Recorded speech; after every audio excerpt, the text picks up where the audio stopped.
bukan soal angka 2.500 yang dinaikkan soal Pertalite menjadi 10.000, bukan soal itu ataupun solar, tetapi ada efek yang lebih besar ketika keputusan menaikkan BBM ini, apalagi di tengah dua tahun kita melanda. Ada Pak, bergeser ke tangga gedung. Untuk teman-teman adik-adik masa aksi, untuk adik-adik masa aksi silakan yang tertib untuk masuk. Bendera dilipat rapi-rapi di kelas.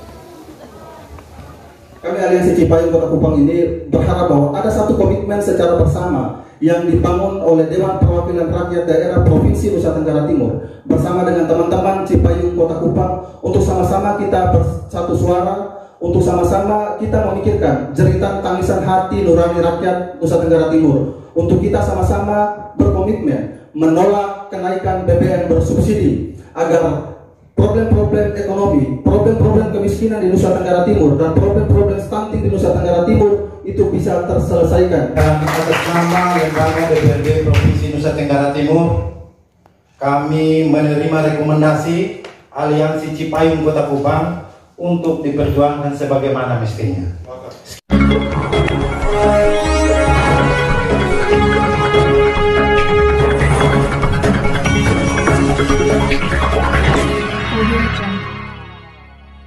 Kita ketahui secara bersama di tengah situasi pasca COVID-19, krisis ekonomi nasional sedang mengalami keterpurukan dan bangsa sementara diperhadapkan untuk dibangkitkan kembali pemulihan ekonomi. Namun di tengah perjalanan itu kita kemudian melihat bahwa ada policy yang kemudian dikeluarkan, kebijakan yang dikeluarkan oleh pemerintah Republik Indonesia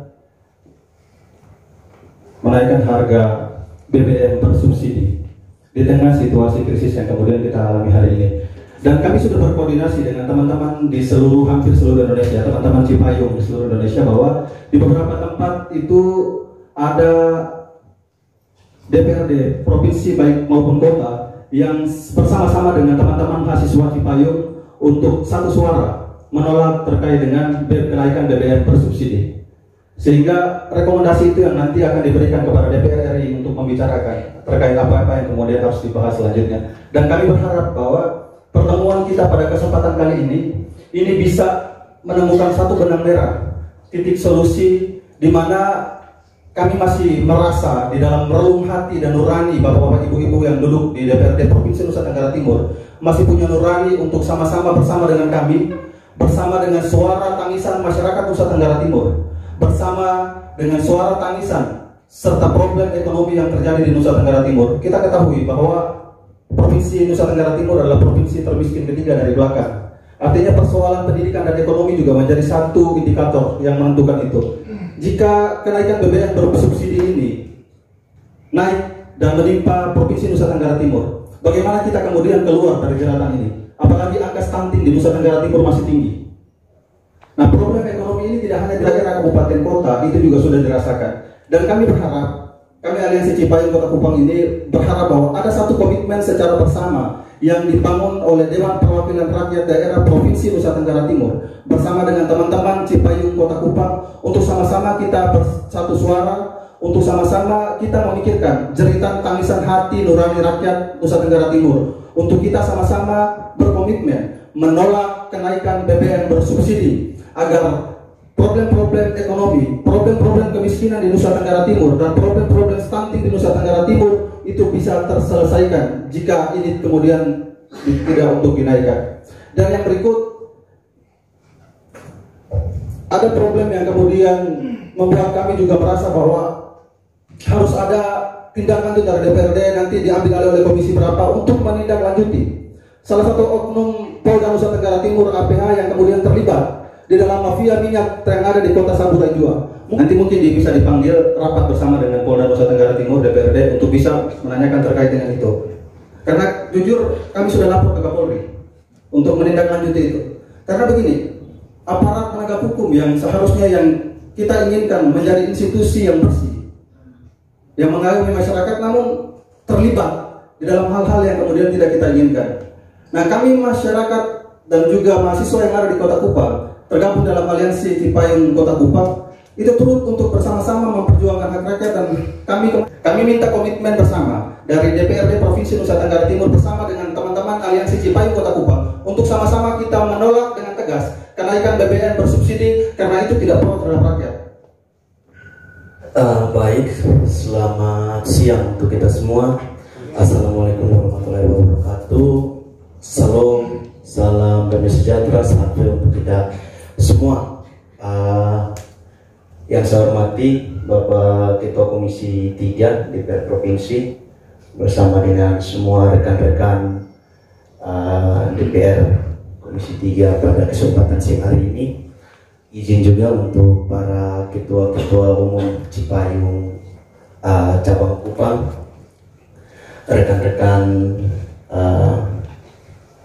wartawan pers, mohon izin perkenalkan, saya Edward Nautu, Ketua GMKI cabang Kupang. Seperti apa yang tadi saudara saya Ketua Umum HMI Saudara Ibnu sampaikan, pada prinsipnya agenda kami itu tunggal, adalah menolak kenaikan harga BBM bersubsidi. Tidak ada agenda tambahan, agendanya tunggal itu. Sehingga hal pertama saya sampaikan dulu kekecewaan saya terhadap Bapak Ibu Dewan Perwakilan Rakyat Provinsi yang terhormat. Pertama, kami Cipayung itu adalah bagian yang tidak terpisahkan dari rakyat Indonesia. Sehingga ketika kemudian hari ini kami bersuara, kami mewakili rakyat seperti bapak mereka. Kenaikan harga BBM itu berakibat pada meningkatnya pengangguran, dan meningkatnya pengangguran berdampak pada kemiskinan. Ini paling sederhana. Kita bukan hanya persoalan COVID. Kemarin kita masih bertengkar soal anggaran untuk seroja. Nah, persoalan-persoalan ini belum selesai, datang lagi kenaikan harga BBM. Ini kan sebenarnya rencana untuk membunuh masyarakat kecil secara perlahan-lahan. Yang mungkin di kalangan-kalangan elit mereka tidak terlalu merasakan dampak, tapi masyarakat kecil itu sangat merasakan dampak. Saya pikir ini penting untuk dicatat sebagai bagian dari aspirasi, sehingga jangan lagi kemudian muncul pertanyaan, mereka mahasiswa yang tidak punya kerja sehingga mereka lebih suka demo, lebih suka ribut-ribut. Tidak, kami juga bagian integral dari bangsa ini. Kami adalah anak-anak dari bangsa ini. Sehingga kenapa kami merasa bahwa penting untuk kami bersuara. Merdeka! Merdeka! Merdeka! Merdeka! Baik, terima kasih Bapak Ibu pimpinan DPRD Provinsi Nusa Tenggara Timur yang kami hormati. Perkenalkan, nama saya Christine, Ketua Umum GMKI Kupang periode 2021-2023. Persoalan BBM yang kita ketahui bersama hari ini cukup memberatkan mahasiswa dan juga masyarakat secara keseluruhan. Kenapa saya sampaikan seperti itu? Karena kita ketahui bersama bahwa COVID-19 belum betul-betul memulihkan masyarakat hari ini. Bagaimana kami masih betul-betul belum pulih karena dibebankan dengan penderitaan masyarakat dan juga keluarga kami di kampung, dan juga hari ini kita diperhadapkan dengan persoalan BBM. Kenaikan BBM juga memiliki dampak yang sangat besar, karena seperti kita ketahui bersama bahwa Provinsi Nusa Tenggara Timur merupakan provinsi dengan angka stunting yang tidak rendah, yang cukup tinggi Bapak Ibu sekalian. Dan hal ini akan berpengaruh, kenaikan BBM ini akan berpengaruh dengan angka stunting yang ada di Nusa Tenggara Timur. Bagaimana kita lihat sebelum BBM naik kita sudah tinggi dengan stunting, dan bagaimana nanti ketika sekarang kita lihat BBM sudah dinaikkan, bagaimana dengan angka stunting kita? Ini yang menjadi catatan penting kami. Pimpinan Komisi 3, para anggota Dewan yang kesempatan hadir, rekan-rekan Cipayung, rekan-rekan dari media yang bersembaran hadir, aparat keamanan. Saya hanya menambahkan apa yang menjadi pembicaraan dari ketua. Nama saya Alvin Nolatu, Sekretaris PMI Cawangkupan. Kalau tadi berbicara soal NTT, stunting dan kemiskinan, saya coba menghubungkan BBM, gender dan kriminalitas. Saya lebih konsentrasi ke efek domino dari kenaikan BBM ini. Kita berbicara bagaimana kenaikan BBM adalah jantung atau darinya perekonomian suatu bangsa. Karena itu Soekarno sejak awal berbicara bahwa kita mendirikan suatu bangsa sama rasa yang di sana tidak ada imperialisme, tidak ada kapitalisme, tapi di sana kita menyusun bersama fondasi perekonomian bangsa menuju masyarakat yang adil dan makmur. Dan itu sangat jelas di Konstitusi Pancasila dan Undang-Undang 1945. Lalu kemudian saya coba mengumumkan dalam konteks NTT soal kriminalitas kita dan gender. Seringkali yang merasakan langsung soal bagaimana problem ekonomi adalah perempuan dan ibu-ibu rumah tangga yang ada di rumah kita masing-masing ataupun di kampung-kampung. Dan mereka yang sangat cepat dan sangat dekat dengan problem ini. Mungkin yang laki-laki hanya bisa meminta saja, masak, kenapa sayurnya tidak pakai bawang, kenapa sayur tidak ada minyak goreng, atau apalah narasi yang lain. Kenapa bajunya terlambat dicuci. Padahal itu adalah persoalan-persoalan yang berkelit dengan soal BBM ini juga kalau kita membaca lebih dalam dari soal narasi BBM, sekedar soal ketimpangan distribusi dan tata kelolanya. Ini saya lebih menekan soal efek domino. Lalu kemudian bagaimana soal kriminalitas. Seringkali basis dari kriminalitas itu adalah soal ketimpangan ekonomi atau soal kemiskinan. Dan kita tahu sendiri bahwa NTT masih menempati urutan ketiga soal provinsi termiskin di Indonesia. Bahkan kemarin kita mengetahui bahwa kunjungan Wapres itu dalam rangka percepatan penanganan kemiskinan ekstrim di 5 kabupaten kota yang ada di NTT. Dan saya pikir Bapak Ibu Dewan bisa menganggap hal ini adalah sesuatu yang urgent untuk bahwa saat ini tidak ada alasan lain tanpa embel bendera ataupun apa segala macam, kita sama-sama menolak kenaikan harga BBM. Bagaimana kita sepakat soal ini, teman-teman Cipayung dan Bapak Ibu pimpinan? Sepakat? Jabatan saya selaku Ketua Umum Pergerakan Mahasiswa Islam Indonesia Cabang Kupang atau PMI Cabang Kupang, bahwa kita Nusa Tenggara Timur itu adalah provinsi termiskin urutan ketiga di Indonesia. Saya pikir Bapak Ibu lebih tahu. Maka dari itu saya mohon dengan sangat mohon agar mari sama-sama kita komitmen, bukan hanya kita Cipayung tetapi bersama Bapak-Bapak DPR provinsi untuk bagaimana kita menolak kenaikan BBM. Karena apa Bapak Ibu sekalian? Saya pikir bahwa dampak terbesar yang dirasakan oleh masyarakat kecil dari kenaikan BBM ini, saya pikir Bapak Ibu lebih tahu.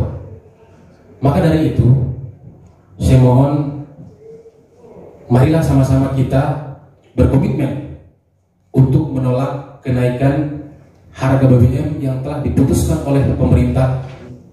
Pada intinya saya hanya ingin menyampaikan bahwa polemik yang terjadi, polemik BBM bersubsidi yang sementara terjadi itu jangan semata-mata kita melihat ini sebagai melihat dari perspektif politik. Ini yang mau saya sampaikan, karena ketika kita melihat ini dari perspektif politik, maka semua yang menjadi kebaikan bisa akan menjadi buruk, buruk pun bisa jadi baik. Sehingga saya ingin menegaskan, saya ingin menyampaikan pada kesempatan ini bahwa kita melihat suatu persoalan, apalagi misalkan kami mahasiswa yang berada, yang notabene juga masyarakat kecil, merasakan ini, betul-betul merasakan di lapangan.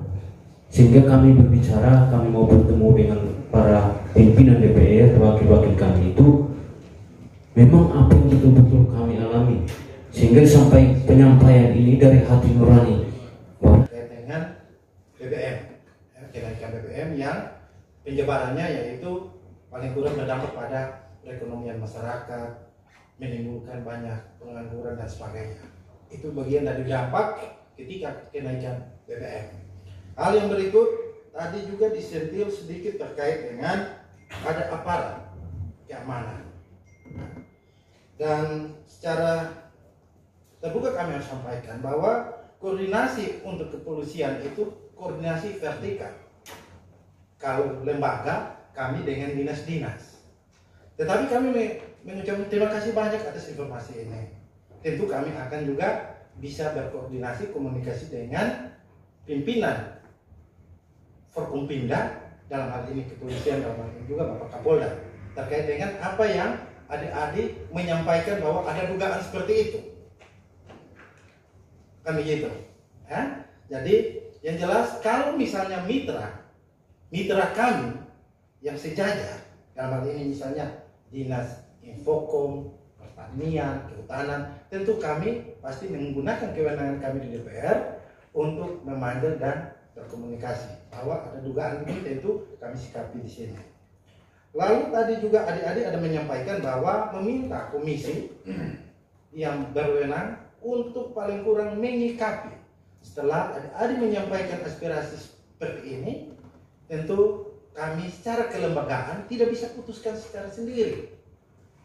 Adik-adik pada hari ini sebenarnya Bapak Ibu Ketua Komisi 4 ini semua lagi membahas terkait dengan pengaduan masyarakat yang dititipkan lewat lembaga ini. Sepakat bahwa yang adik-adik sampaikan bahwa adik-adik bagian juga daripada pengawal aspirasi masyarakat. Sepakat. Dan tidak menutup kemungkinan ke depan adik-adik juga akan menjadi pimpinan.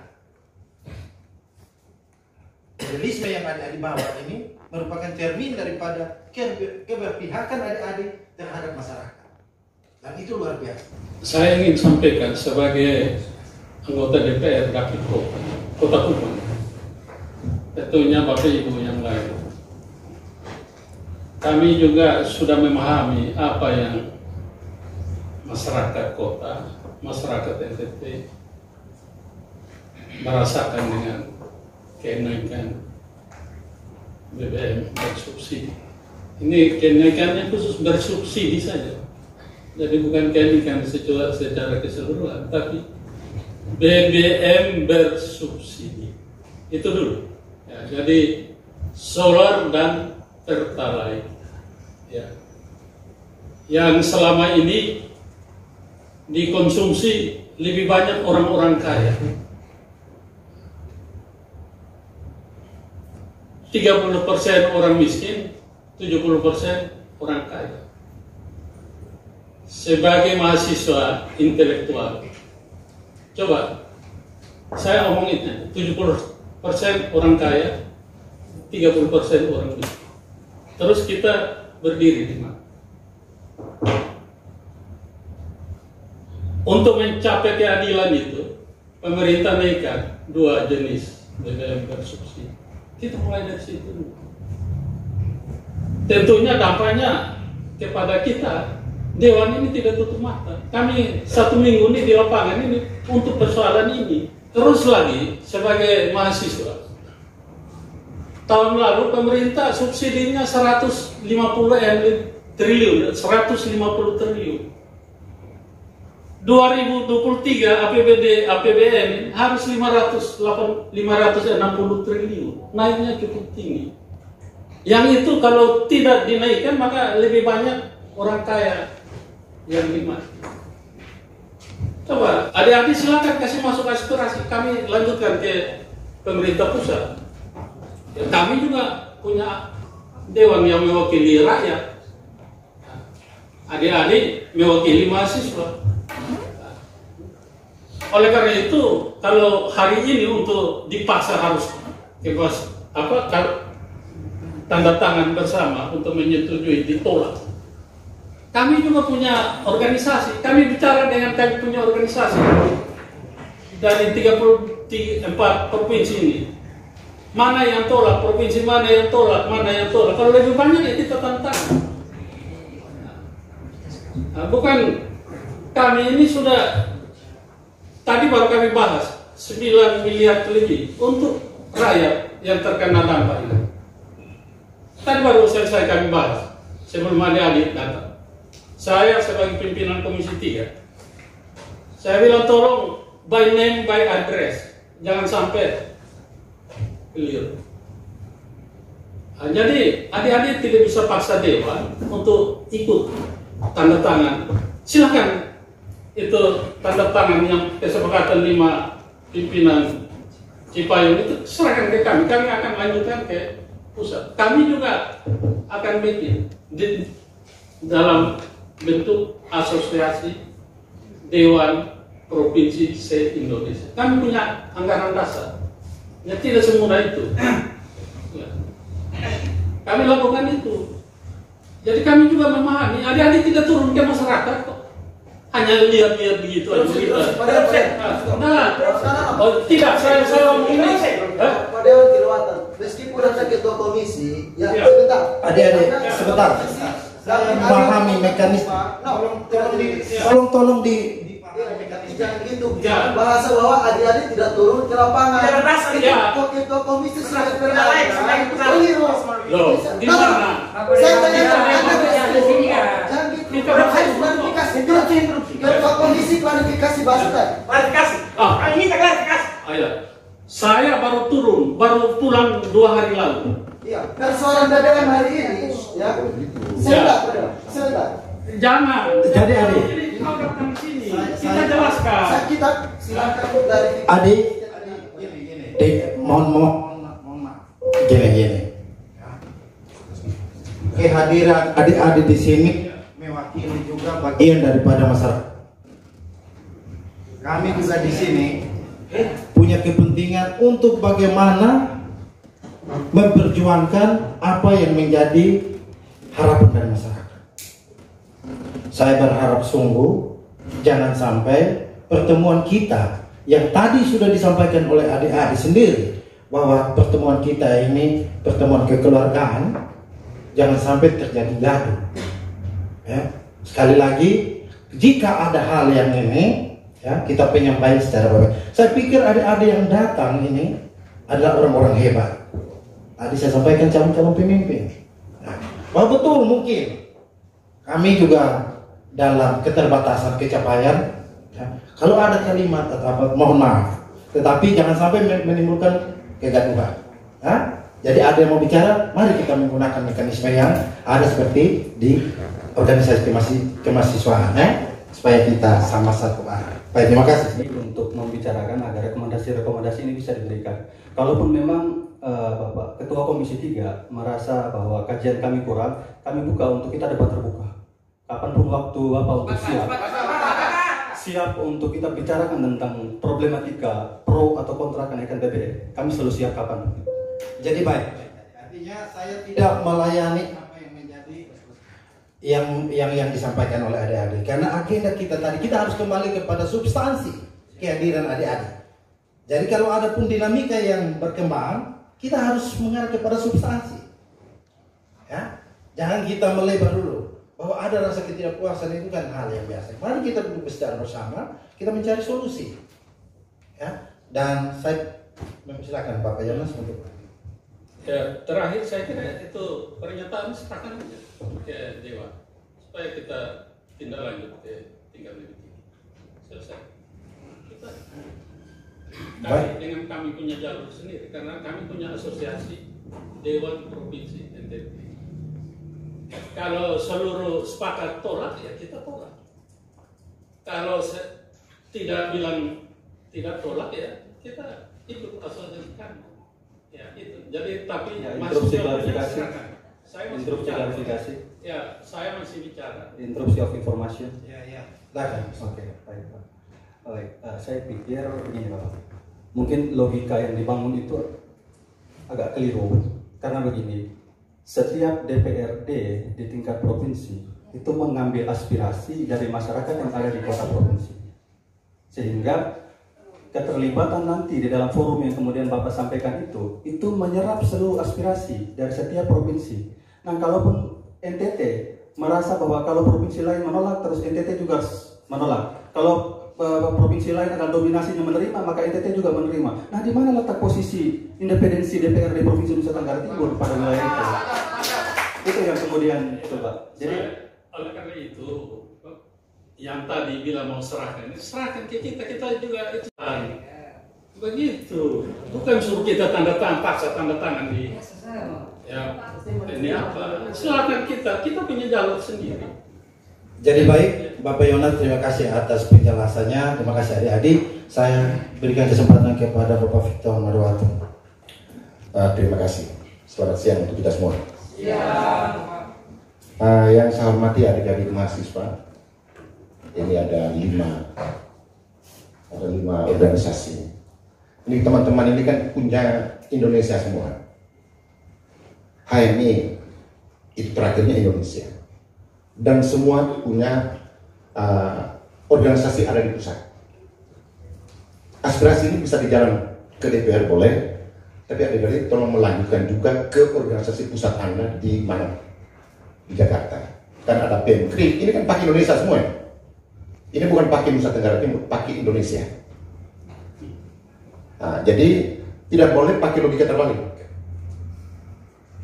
Karena kami ini sebenarnya begini, adik-adik. Sebenarnya yang terima adik-adik ini Komisi 4. Karena itu yang membidangi pertambangan energi. Kami Komisi 3 membidangi keuangan, kami tidak punya kompeten. Hanya karena adik-adik ini sudah demo yang kedua, makanya kami ikhlas menerima Bapak Ibu, adik-adik semua ini untuk kita diskusi dan menerima aspirasi yang adik-adik mau sampaikan. Nah, sehingga saya minta tolong mungkin adik-adik yang ada di pusat semua ini, tolong juga diinformasikan ke masing-masing pusat organisasi yang ada di Jakarta. Itu kita minta tolong. Karena ini ada GMNI, ada PMKRI, ada HMI, ada PMI, semua kan ada punya pusat. Nah, itu yang pertama. Yang kedua, ini krisisnya global. Kalau seandainya pemerintah tidak mengantisipasi seperti ini, maka kita bisa kolaps. Indonesia ini bangsa besar yang menjadi incaran semua orang. Karena itu kebijakan yang pemerintah ambil ini, tadi seperti Pak Yola sudah sampaikan, ini orang kayanya lebih banyak menikmati BBM. Saya pakai naluri sederhana saja. Saya ini pernah muda, saya 80-an, juga aktivis mahasiswa. Tetapi, kita juga harus lihat dengan situasi, karena orang bilang, ada orang, ada zamannya, ada zaman, ada orangnya. Sehingga mungkin adik-adik datang ini, karena kami sudah terima, mungkin kita minta aspirasi diserahkan, supaya nanti kami bisa bicarakan, karena kami ada 64 orang minus 1 yang meninggal, belum di PLD. Dan kami ada 4 pimpinan. Sehingga aspirasi ini kami sudah dengar, kami catat tadi. Ada pegang HP semua, kami catat. Untuk apa? Kami pertanggungjawabkan karena kami terima adik-adik secara lembaga, bukan secara pribadi-pribadi. Atau Komisi 3. Sehingga kami minta terima kasih banyak, nanti sebentar diserahkan. Tetapi ini karena masalahnya nasional, saya rasa adik-adik punya organisasi pusat yang ada di Jakarta, ada PMKRI punya DPP-nya, semua ada di Jakarta. Jadi ini tolong disalurkan. Kami nanti seperti tadi Pak sampaikan, kami akan menyampaikan ke tingkat pusat sesuai dengan apa yang menjadi kewenangan kami DPRD provinsi. Saya orang Lembata, di Lembata minyak krisis sampai sekarang karena kuota BBM tidak dinaikkan oleh Kementerian Pertambangan Energi. Kuota BBM-nya cuma 2 juta liter, sedangkan kebutuhan melewati 6 juta liter, sehingga tetap krisis sampai hari ini. Kenapa belum ditambah? Karena daya angkut bahan bakar dari Maumere ke Lembata itu masih sulit. Mereka pakai motor kayu masih. Kalau ada orang Flores Timur pasti tahu, Lembata pasti tahu. Sabu pun sama. Belum ada Pertamina Mini yang melayani Kupang Sabu. Sehingga mereka pakai ya yang darurat, kapal-kapal kayu yang selalu membuat BBM. Dan contoh macam di Lembata sudah 3 kali kebakar karena pakai kapal kayu terbakar dan tenggelam.